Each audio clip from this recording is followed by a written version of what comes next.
My dear students, welcome back to my YouTube channel BST buddies. Last class में हम लोगों ने देखा था ई बैंकिंग सर्विसेज। आज हम लोग देखेंगे इंश्योरेंस सर्विस।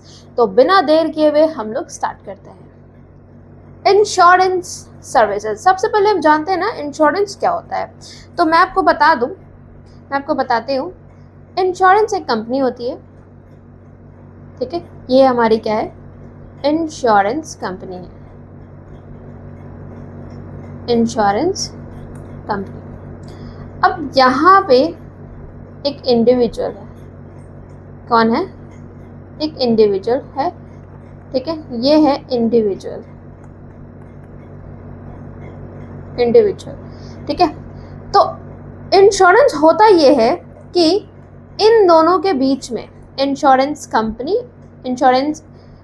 कंपनी और इंडिविजुअल के बीच में, दोनों के बीच में एक कॉन्ट्रैक्ट साइन होगा। क्या होगा, एक कॉन्ट्रैक्ट साइन होगा। जो कॉन्ट्रैक्ट साइन होता है ना, उसको हम लोग कहते हैं पॉलिसी। क्या कहते हैं, पॉलिसी, ठीक है। कि ये बोलेगा ना कि तुम्हारा जो भी चीज़ हो रहा है ना, खर्चा, जो भी तुम्हारा लॉस होगा, उसको हम ना सारे चीज़ को कवर करेंगे। इसलिए इसको बोला जाता है इंश्योरर। क्या बोला जाता है, इंश्योरर। आज जिसके साथ ये चीज़ हुआ है, जो करवाया है इंश्योरेंस, उसको बोलता है इंश्योर्ड। कि भाई मेरा कुछ भी हो रहा है, बाइक हो रहा है, गुड्स हो रहा है, मेरा लाइफ हो रहा है, जिस चीज़ का भी इसने पर्टिकुलर इंश्योरेंस करवाया, चाहे इसका, जिसका भी, वो इंश्योरर जो है उसको फुलफिल करके देगा, ठीक है। तो इस चीज़ के लिए जो कॉन्ट्रैक्ट साइन होता है, इस चीज़ के लिए ये जो है या तो मंथली या एनुअली इसको क्या करता है, प्रीमियम पे करता है। क्या पे करता है, प्रीमियम पे करता है। इसको कहते हैं हम लोग इंश्योरेंस सर्विस, है ना। दो चीज़ रोल होता है, आप लोग ध्यान से बात याद रखिए। पहला इज इंश्योरर, जिसने इंश्योरेंस किया है। सेकंड इज इंश्योर्ड, जिसके साथ इंश्योरेंस हुआ है, ठीक है। दो है, और इन दोनों के बीच में होता क्या है, कॉन्ट्रैक्ट साइन होता है, जिसको हम लोग पॉलिसी कहते हैं। और ये इंडिविजुअल जो है इंश्योरेंस कंपनी को या तो मंथली या तो एनुअली सर्विसेज लेता है कि हाँ, मेरे को फायर इंश्योरेंस लेना है, मेरे को हेल्थ इंश्योरेंस लेना है, मैं इसके लिए आपको इतना पर्टिकुलर अमाउंट जो है इतना बार बार पे करूँगा, ठीक है। अब आते हैं, ये इंश्योरेंस सर्विसेज जितनी भी है, ये किस क्राइटेरिया पे चलती है, ठीक है। इसके लिए कुछ प्रिंसिपल्स हैं जो हम लोग आगे देखेंगे। नाउ अटमोस्ट, सबसे पहला प्रिंसिपल है अटमोस्ट गुड फेथ।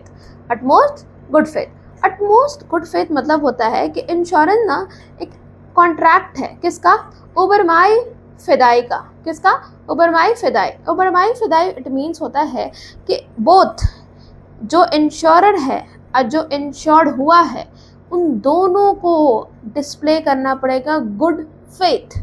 क्या करना पड़ेगा, गुड फेथ। यानी कि आपको कोई भी चीज़, बात किसी से नहीं छुपानी है, ठीक है। Display good faith towards each other in regard to the contract. Duty है, it is a duty of insured. Duty है इंश्योर्ड का कि वो अपनी तरफ से वॉलेंट्री, पूरी तरीके से फुल और एक्यूरेट डिस्क्लोजर इन्फॉर्मेशन, सारे फैक्ट्स, सारे कच्चा चिट्टा खोल के बारे में बता दे। अब ऐसा नहीं कि मैं बाइक का इंश्योरेंस ले रही हूँ और मेरा बाइक ना ऑलरेडी पहले से ख़राब है, मुझे पता है कि आने वाले 1-2 महीने में वो ऑलरेडी ख़राब हो जाएगा, और तुम उसको वो फैक्ट जो है अभी डिस्क्लोज नहीं कर रही हो कॉन्ट्रैक्ट साइन करते टाइम, है ना। तो ये मेरे को कॉन्ट्रैक्ट साइन करते टाइम ही कर देना है, ठीक है। तो हम लोग को उसको पूरा तरीके से सारे टर्म्स एंड क्लियर्स को क्लियर करना है। और जो इंश्योर्ड जो हम लोग को किया है, ठीक है, इंश्योरर, ये भी सारा क्लियर करेगा, क्लियर टर्म्स एंड कंडीशन। ऐसा ये भी नहीं करेगा कि कोई क्लॉज जो है, जब ये ना हम ये जो है इससे साइन करवाएगा तो ये कुछ छुपा के रख लेगा, ऐसा ये भी नहीं कर सकता है, ठीक है। ये भी सारा चीज़ को क्लियर करेगा, सारे टर्म्स एंड कंडीशन को क्लियर करेगा कि हाँ, हमारे इस कॉन्ट्रैक्ट में ये है, हमारे इस क्लॉज में ये है, ये सब क्लॉज में ये वाले पॉलिसी है जो यही चीज़ों को वो कवर करेगा, ठीक है। तो principle of utmost good faith यही कहता है हम लोग का, ठीक है, कि हम लोग को गुड फेथ दिखाना है बोथ पार्टी को, इंश्योर्ड को भी और इंश्योरर को भी। Now next is a insurable interest. Insurable interest मतलब कि, कहने का मतलब कि हमारा जो है ना इंश्योर्ड और इंश्योरर। अब देखिए, ये इसका तो काम है, ये तो कंपनी है ना, ये क्या है, कंपनी है, ये तो इंश्योर करेगा ही, ठीक है। लेकिन इंश्योर जिसके हुआ है, इसमें इंश्योरेबल का इंटरेस्ट होना चाहिए, है ना, इंटरेस्ट होना चाहिए। यही यहाँ पे लिखा हुआ है कि यहाँ पे कुछ ना पेक्यूनरी इंटरेस्ट होना चाहिए सब्जेक्ट मैटर में, और जिस चीज़ का वो इंश्योरेंस कॉन्ट्रैक्ट वो ले रहे हैं। The insured must have an interest in the preservation, उसको इंटरेस्ट, इस बात का इंटरेस्ट होना चाहिए कि हाँ, किसी चीज़ को प्रिजर्व करना है या किसी का लाइफ बचाना है, तभी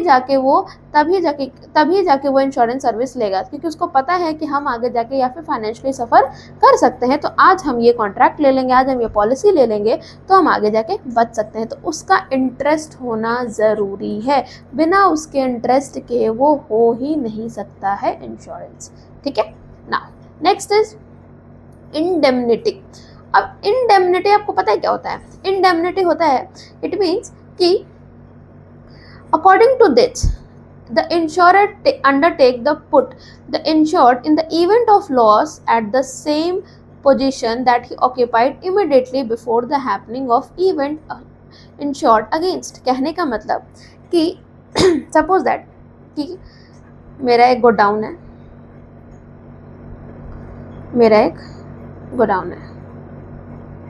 ठीक है, गोडाउन है, इसके अंदर ना सामान है 5 लाख का, 5 लाख का गुड्स है, 5 लाख का क्या है, गुड्स है। अब कल रात को ऐसा हुआ कि मेरा ना 1 लाख का गुड्स जो है जल गया, ठीक है, 1 लाख का गुड का हमें लॉस हो गया, लॉस बाय फायर, लॉस हो गया वो, ठीक है। बचा हमारे पास 4 लाख का गुड, ठीक है, 4 लाख का गुड। तो अब जब इंश्योरेंस कंपनी आएगी, इंश्योरेंस जो हम लोगों ने फायर इंश्योरेंस इसका ले रखा है, हमारा इसका फायर इंश्योरेंस लिया हुआ है, अब जब इंश्योरेंस कंपनी आएगी तो वो जो लॉस हुआ है ना, यानी कि 1 लाख लॉस, ये अमाउंट को वो पे करेगी, ये अमाउंट को वो पे करेगी। और ताकि से अगर आपके पास ये अमाउंट वापस आ जाएगा तो आप वापस से उसी पोजीशन में आ जाएंगे जिस पोजीशन में पहले थे। ऐसा बिल्कुल भी नहीं है कि आपका 5 लाख का गुड्स है, और आपने 5 लाख पे गुड्स पे इंश्योरेंस लिया था तो आपको 5 लाख पूरा मिल जाएगा, बिल्कुल भी नहीं। इसको कहते हैं contract of indemnity. Contract of indemnity, जितना लॉस हुआ है उतना ही पोर्शन आपको वापस मिल जाएगा, आपको उस स्टेट में वापस पहुंचा दिया जाएगा जिस स्टेट में आप पहले थे, ठीक है। हाँ, एक यहाँ पे एक्सेप्शन है, एक्सेप्शन यहाँ देखिए, all insurance contract of fire of marine insurance are contract of indemnity, यानी कि जितना भी मरीन इंश्योरेंस है,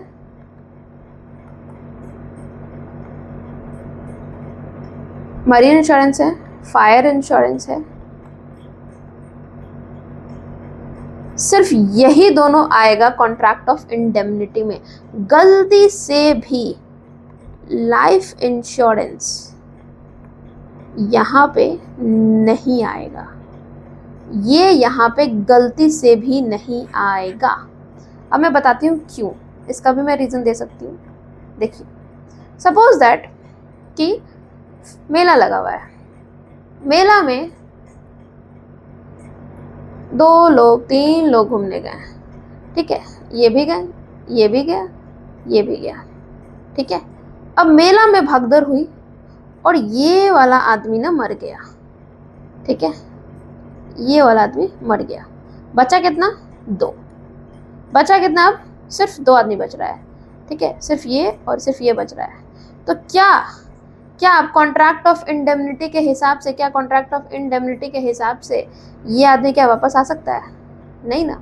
ये क्या कर सकता है, सिर्फ और सिर्फ पेमेंट दे सकता है वापस, ये सिर्फ और सिर्फ क्या कर सकता है, वापस पेमेंट दे सकता है। लेकिन क्या इस आदमी को ये वापस लेके आ सकता है? नहीं लेके आ सकता है, ठीक है। तो ये हो गया एक्सेप्शन, ये क्या हो गया, एक्सेप्शन, ठीक है, एक्सेप्शन है ये, एक्सेप्शन क्या है, ये एक्सेप्शन, ठीक है। समझ में आया आपको कॉन्ट्रैक्ट ऑफ इंडेमनिटी? आगे बढ़ते हैं। नेक्स्ट है प्रॉक्सिमेट कॉज। क्या है प्रॉक्सिमेट कॉज? क्या होता है proximate cause? According to this principle, इस प्रिंसिपल के अकॉर्डिंग जो लॉस है, when the loss is result to or more causes, the proximate cause, that is the direct, the most dominant and most effective cause of loss should be taken into consideration. Taken into consideration. The insurance company is not liable for remote cause. कहने का मतलब, example के लिए मैं बताती हूँ, आपको समझ आएगा आपको अच्छे से। जैसे कि मेरे एक शॉप है, ठीक है, आइसक्रीम शॉप। किस चीज़ का शॉप है? आइसक्रीम शॉप है, ठीक है, आइसक्रीम है, आइसक्रीम एक शॉप है यहाँ पे। हुआ ये कि रात में ये इसका गेट है, अंदर बहुत सारी आइसक्रीम हमारी रखी हुई थी, ठीक है। रात में कैसे तो लोगों ने बताया मुझे, मैं तो अगले दिन आई, लोगों ने बताया कि रात में यहाँ पे लग गई आग। क्या लग गई? आग। अब आग लगी होगी, शॉर्ट सर्किट से लगी होगी, है ना, या तो वायर से लगी, किसी तरह कोई भी रीज़न से वहाँ पे आग लग गई। अब आग लगने के साथ साथ जब आग लगी, है ना, आग लगी, रात में आग लगी, कुछ हमारे डैमेज हो गए, कुछ है, मान लीजिए हाफ गुड्स जो है डैमेज हो गए, हाफ गुड्स जो है डैमेज हो गए, ठीक है, डैमेज हो गई। कुछ देर बाद वो ठंडा हुई। अब रात को ना, और रात को चोर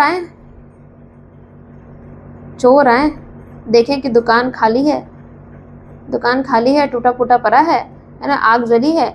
ये गए देखने यहाँ पे, ठीक है, देखने गए कि ओ आग लग गई। लेकिन जब अंदर गए ना तो देखे ना कि इस साइड में ना कुछ गुड्स जो है अच्छे रखे हुए हैं। क्या रखे हुए हैं? अच्छे रखे हैं।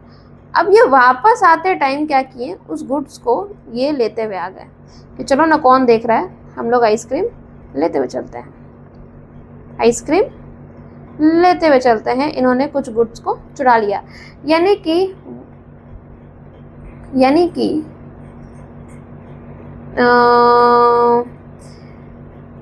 मैं इसको कैसे लिखी वहाँ, एक second wait,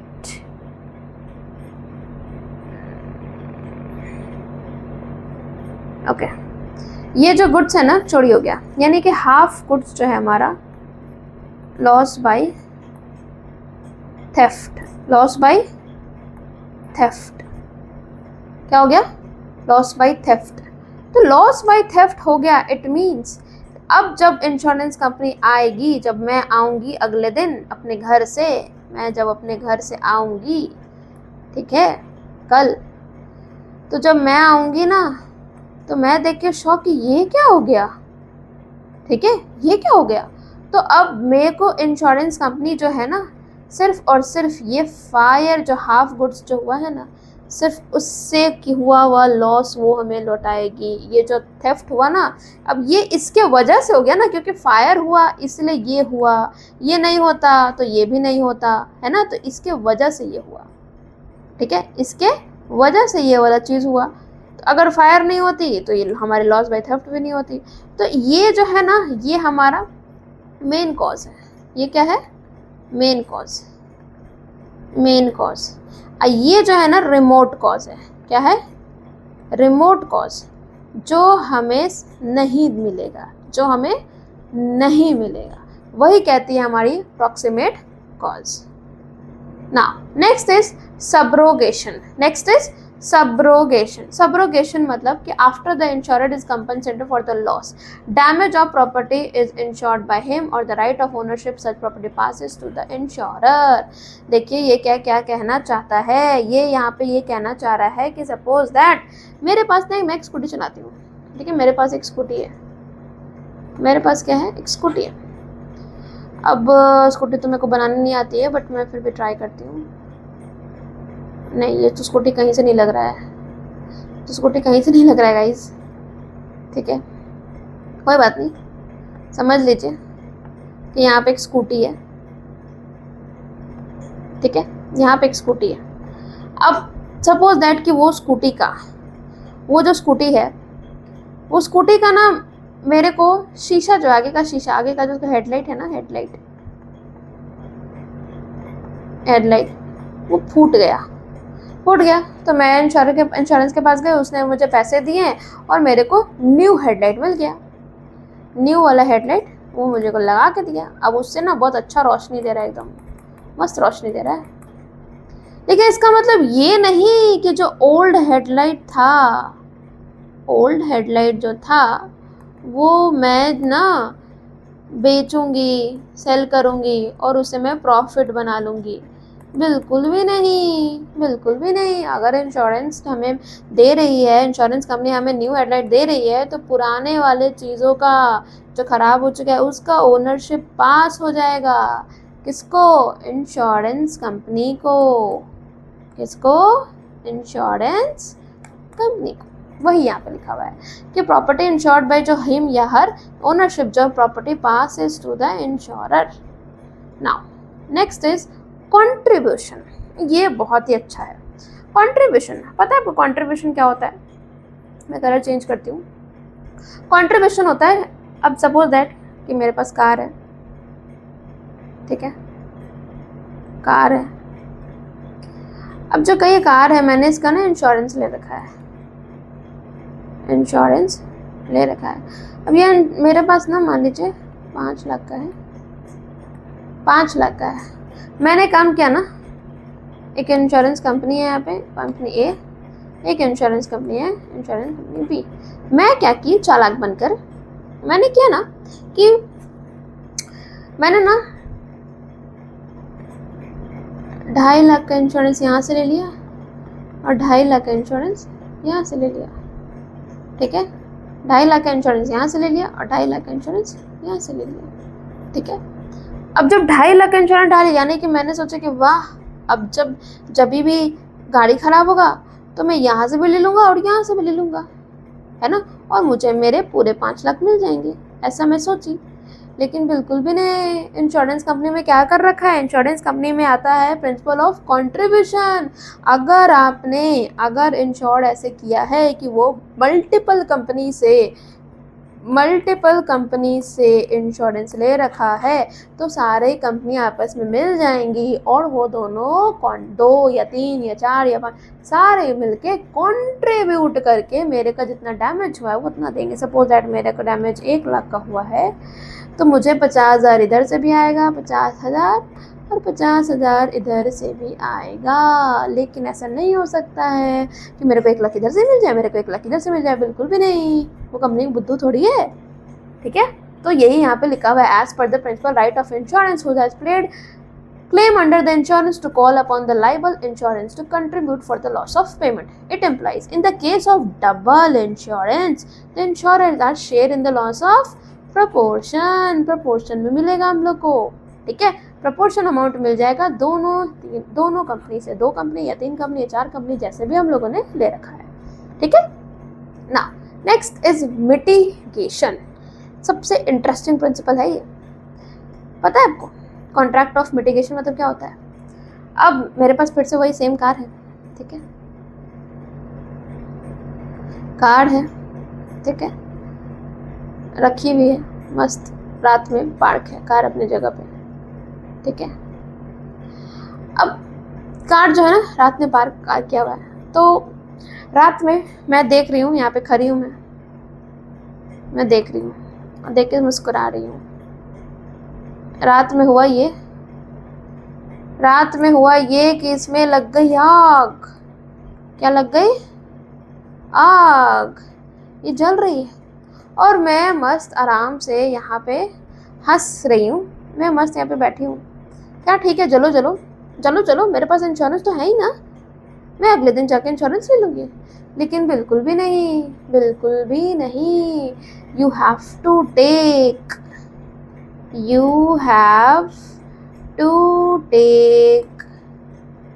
some steps to stop that fire, है ना। इट मीन्स कि आपको कुछ ना कुछ नेसेसरी स्टेप्स तो लेना पड़ेगा, है ना। देखिए यहाँ पे लिखा हुआ है कि suppose goods kept in a store house catch fire. Owner of the good should, owner जो है उस गुड्स का, उसको ट्राई करेगा, एटलीस्ट ट्राई करेगा गुड्स को बचाने का, है ना, सेव करने का, है ना, ताकि जो रिस्क है कम से कम, ऐसा नहीं कि हाथ में हाथ धर के बैठ जाए, हाँ ठीक है चलो चलो चलो चलो चलो चलो मेरे पास तो इंश्योरेंस है ना, हाँ ठीक है, वो चोरी करने हैं, ओ ले जाओ ले जाओ ले जाओ ले जाओ, मेरे पास इंश्योरेंस है, ऐसा कुछ भी नहीं है। आपको पूरी तरीके से एटलीस्ट ट्राई करना पड़ेगा कि कितना कम से कम आपका लॉस हो, ठीक है, उसको कहते हैं हम लोग मिटिगेशन, प्रिंसिपल ऑफ मिटिगेशन। सो समझ में आया आपको? सो मैं आपको यही बताना चाहती हूँ कि principle of mitigation is very very very easy. जितने भी इंश्योरेंस के हमारे प्रिंसिपल्स थे बहुत सारे इजी थे, हम लोग बहुत अच्छे तरीके से हम लोग सारे एक एक प्रिंसिपल को मैंने एक एक करके आपको एग्जाम्पल को आपको समझा दिया। अगर आपको बहुत अच्छे तरीके से समझ में आया है तो thank you so much, please like and subscribe.